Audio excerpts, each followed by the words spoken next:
Embark on a journey to craft a dynamic form with Next.js, where every field and button guides you through a seamless user experience. In today's video, we'll be going through our first step of building this multi-step form. We'll be reviewing the design and start with the creation of bare bones of multi-step form using Next.js. So flipping on to the designs, as we can see the desktop view of this multi-step form, the first step is pretty simple layout. We can see a two-column layout where onto the left we have step-by-step process over here, and onto our right we have headings and subheadings accompanied by labels and input fields with a button of next step at the end. So this is a pretty simple layout. So giving you a quick overview of the design thinking before we code this in a detailed manner. Likewise, this step 2 as well for desktop design contains a similar pattern, just a few bunch of cards and some prime React components have been utilized here as input fields and stuff, where I'll be showcasing you that in a second. This is just a yearly view where it just contains 2 months free.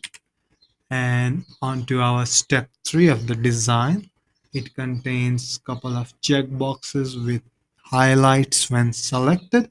So a pattern as our first few form designs.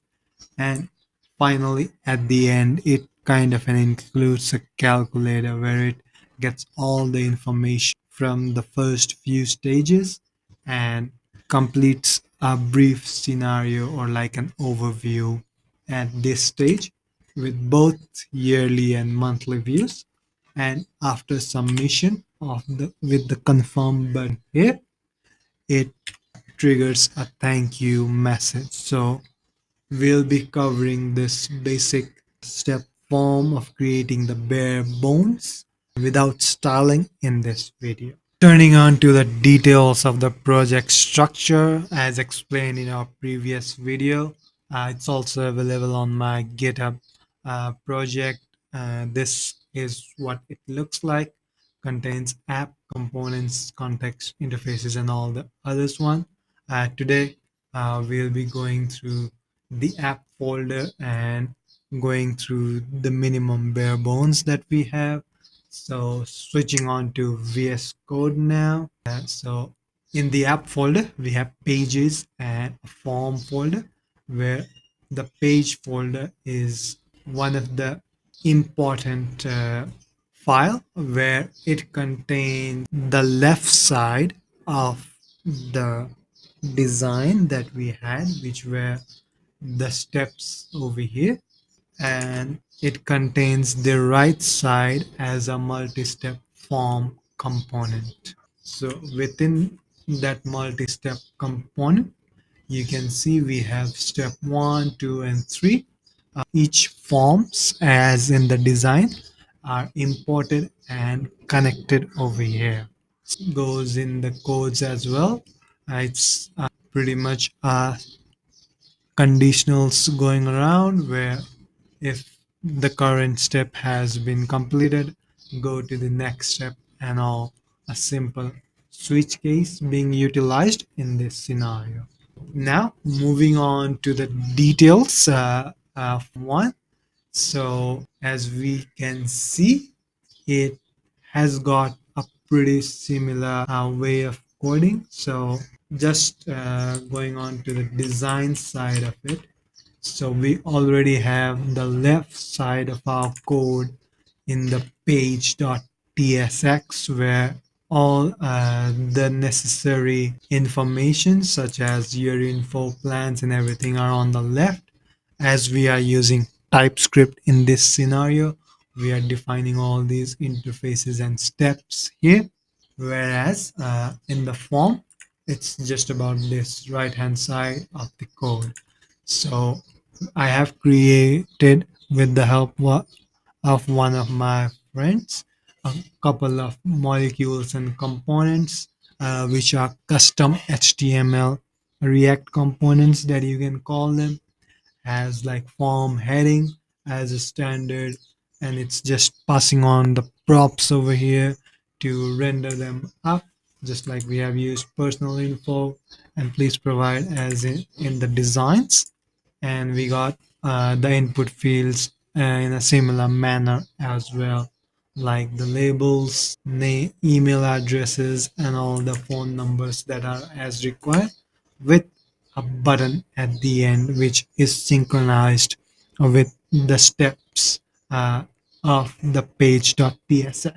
Similarly, on the form 2 as well, it's working in a similar manner, and the only difference each form section in the TypeScript would have is the data that they require to pass along at the end, as we have to calculate the total based on the selection.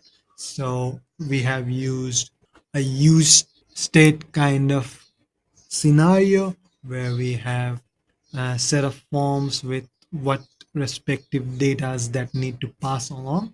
So in the forms, it's just about name, email, and phones, whereas in form 2, it's mostly about the plans, billing, and pricing. And all the other components are pretty similar, like the form headings and the buttons of previous, and kind of the submit buttons that we have, which are like custom ones. And the prime React component that I was mentioning about is these input switches along these components. As you can see, we have imported them from the prime React itself as well. So yep, continuing on to our form 3 section of the video, where it includes code in a similar manner, where the data that were being passed on in the form ones and twos, such as phones and emails, we have a similar patterns, like we have used add-ons and billings in this scenario as per the design itself speaks itself, like add-ons and all that pricing for billing scenarios. We have used both monthly and yearly in these cases, and it includes both online services with their prices based on a monthly basis. Likewise, the barebone codes itself has our pre-built components such as form headings and other checkbox components like in the design, which are utilized for both calculation themselves as well, and are there for each of the cases. These can be dynamically generated if we pass it along the objects for further improvements. And of course, at the end, it includes buttons and information. Likewise, moving on to the last stage of the form. Here, all the information of the form data comes along this front, such as the plans, billing, pricing, and all that add-ons get received over here. And this is just like if the form is submitted as a conditionals, display this thank you message as we have in the design itself. Whereas in the other case, it's about get all those form data billings and show them with the calculations which has been selected. So all those informations stored or written in this manner, where we also have a function of calculation, where each plans based on their pricing calculated and their add-ons are also calculated, resulting in the total price, such that we can only show that information if we look onto our designs. And that's what this is showing, the total prices, and each of them gets calculated based on the selection. So that's all for this video. If you want to dive in deeper and want to know more about any extra information, let me know and I'll create a video accordingly. So with that, thank you for your time for this video, and I'll catch you on the next one where we share a bit more about how these molecules or the context connected by utilizing TypeScript's type requirements and all that, which of course uses ESLints and all. So thank you so much, and we're looking forward for the next video.